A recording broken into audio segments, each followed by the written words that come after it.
বাবন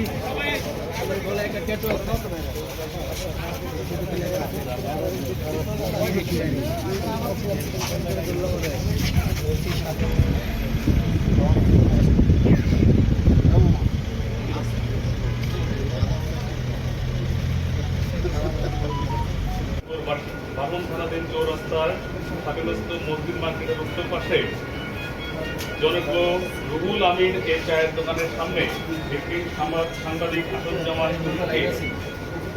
ধারালো দেশীয় অস্ত্রশস্ত্র দ্বারা শরীরের বিভিন্ন স্থানে এলোপাথারি কোপ দিয়ে মৃত্যু নিশ্চিত করে। পরবর্তীতে এই হত্যাকাণ্ডের সাথে জড়িত আসামিদের গ্রেপ্তারের জন্য র্যাব-1 স্পেশালাইজ কোম্পানির পোড়াবাড়ি ক্যাম্প গাজীপুরের আভ্যন্তরীণ দল বিষয়টি আমলে নিয়ে ছায়া তদন্ত শুরু করে এবং আসামিদেরকে গ্রেপ্তারের জন্য গোয়েন্দা নজরদারি বৃদ্ধি করে। গত 8ই আগস্ট 2025 তারিখ আনুমানিক 20টা 50 সময় র্যাব-1 সিপিএসি এর আধুনিক দল বিশেষজ্ঞ এবং গোপন সংবাদের ভিত্তিতে জানতে পারে যে উক্ত ঘটনার মামলার প্রধান আসামি স্বাধীন 28 পিতা মোহাম্মদ নূর মোহাম্মদ, মাতা মোহাম্মদ সেলিনা বেগম, সোনাহারা থানা ফরিদপুর জেলা পাবনা, জিএমপি গাজীপুর সদর থানাধীন শিববাড়ি মোড় এলাকায় অবস্থান করছে।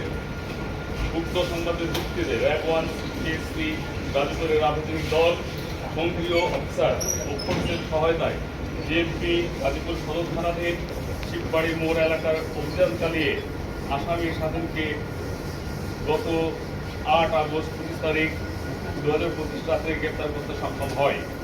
স্বাধীনকে জিজ্ঞাসাবাদে উক্ত হত্যাকাণ্ডের ঘটনার সাথে জড়িত থাকার কথা স্বীকার করেছে। কেটিভি বাংলা, বিশ্বের চোখে বাংলাদেশ।